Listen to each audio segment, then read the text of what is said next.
good morning, or good afternoon now, I should say. Oh, what's happening to my... I seem to be just a little ahead. I shall step back a little bit. How are you all doing? I hope you're all well. I hope you're all keeping fit and happy.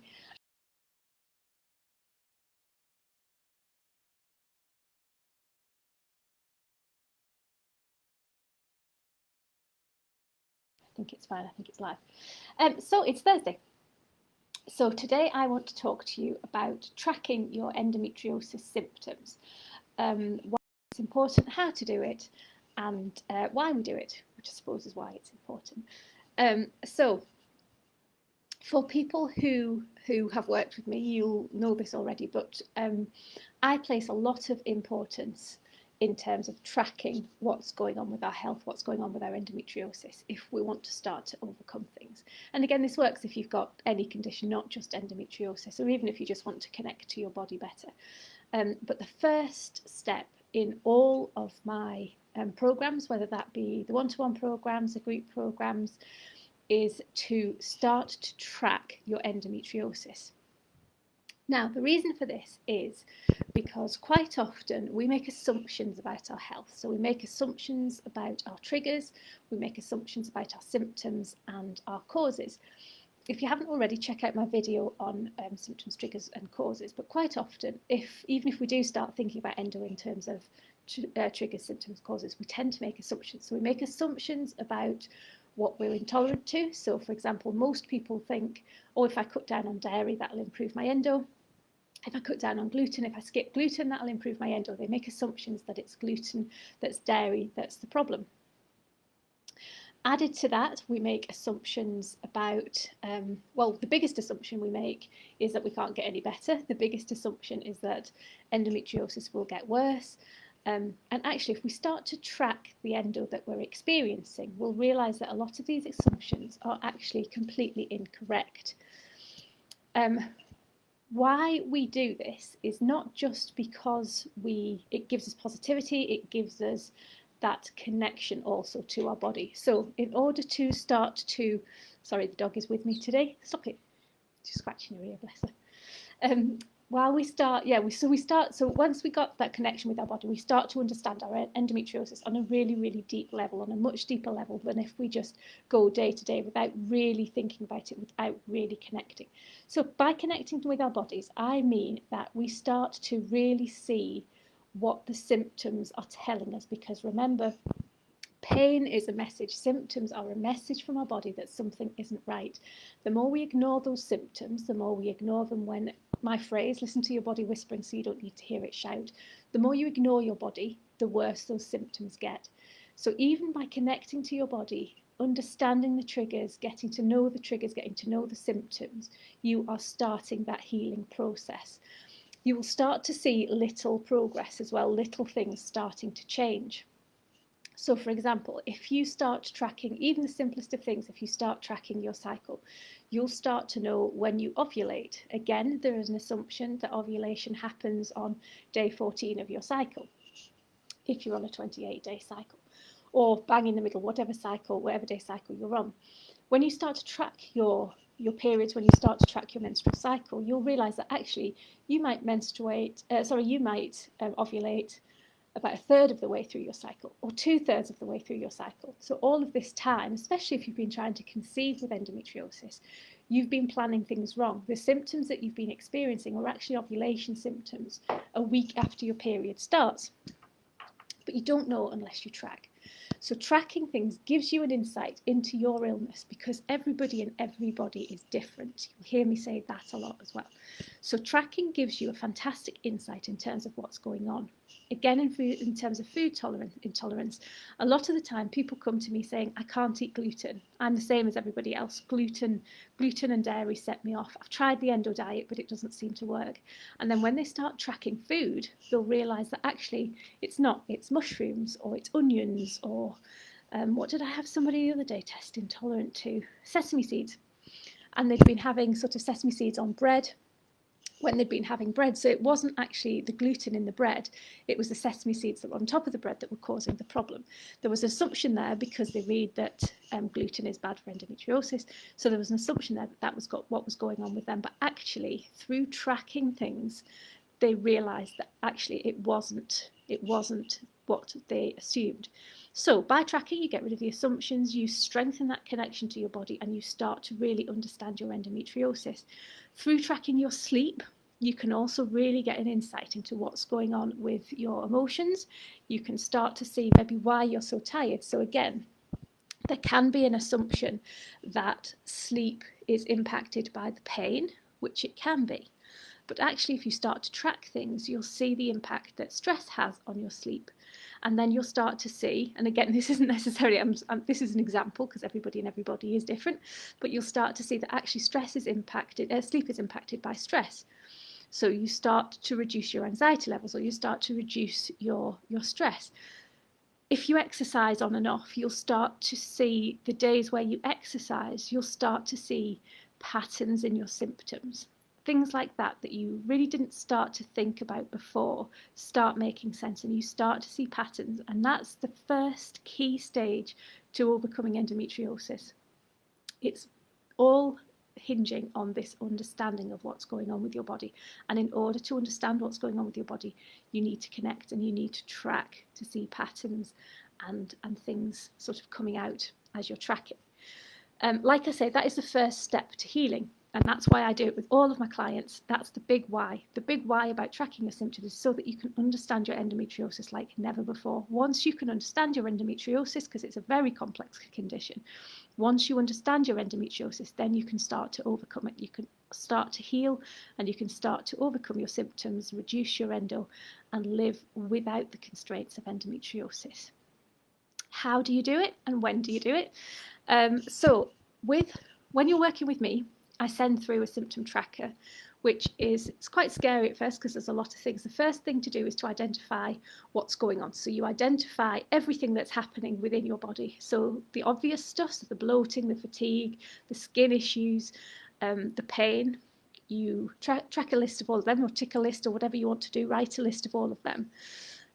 But the not so obvious stuff as well. So the sleep patterns, the aching joints, the water retention in the ankles, headaches, aches behind the eyes, anything that you are experiencing that day, moods, anything that you're experiencing that day, just simply write it, make a list of it. And then you can start to, if you want, depends how big your geek level is. I'm quite a big geek. I like spreadsheets, I like lists. Then you can start to track when things happen. So you can start measuring your pain levels at certain points of the day. So is your pain worse in the morning? Does your fatigue kick in about 3 o'clock?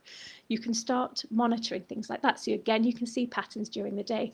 And whilst it might not mean a lot to you, when you take lists like that to people like me, we can tell a lot by the time of day that things happen.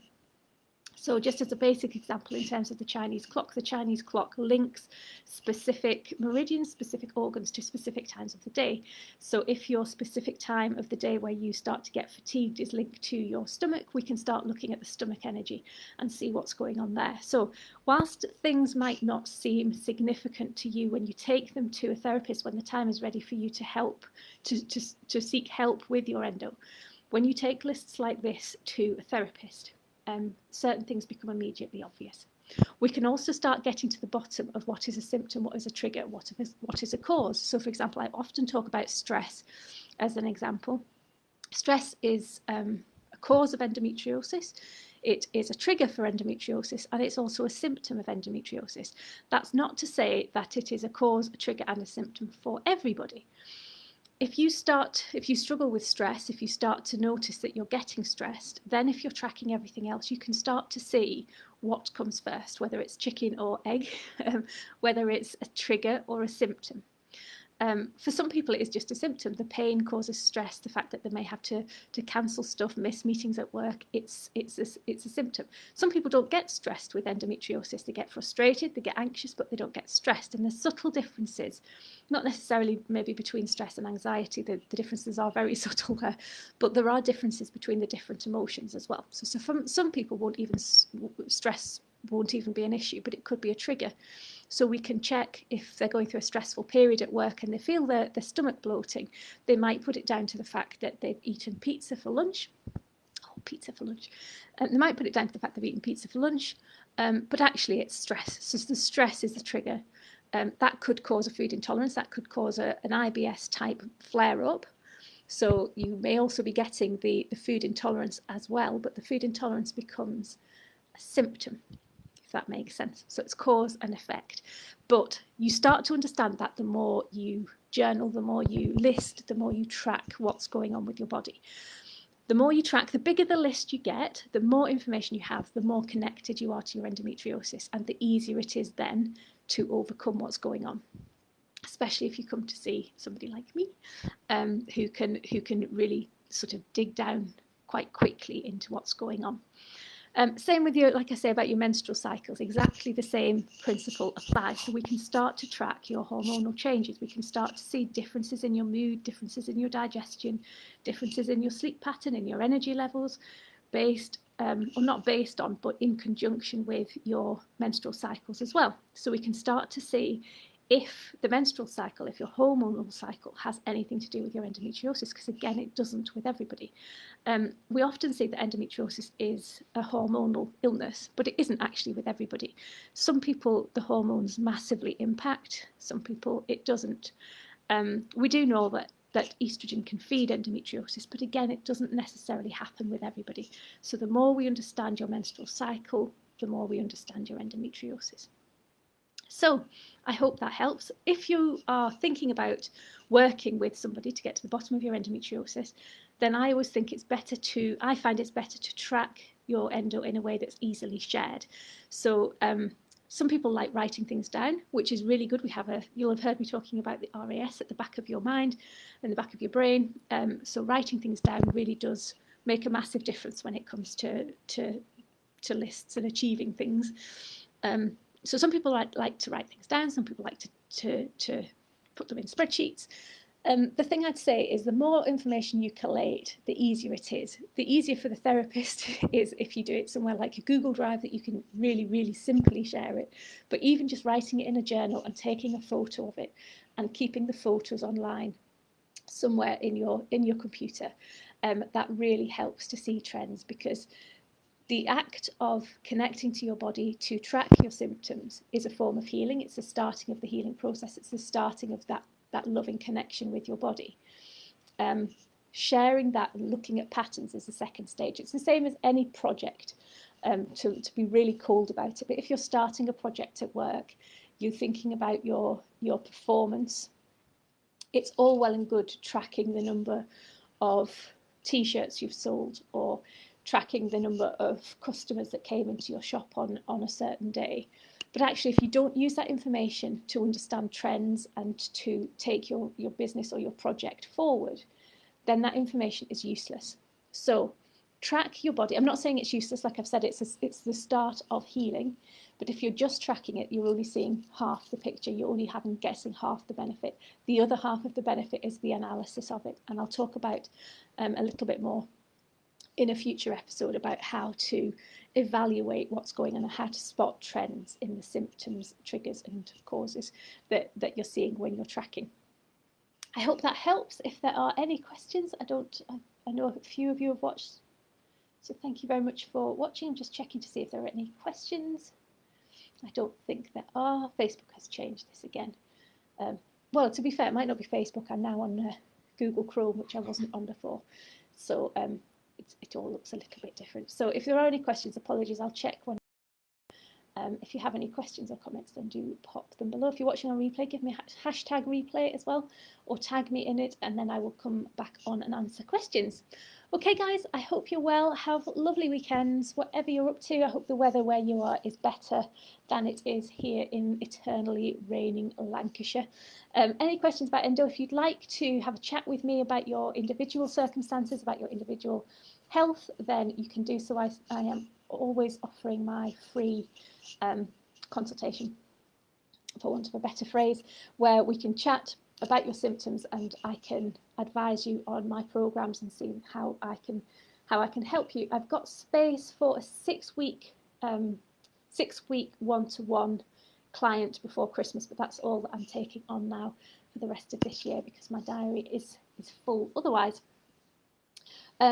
There is a fertility program, endometriosis and fertility, coming up in the new year as well. So if you'd like information on that, please do drop me a line. I think it starts the second week of January, but I'm not entirely certain.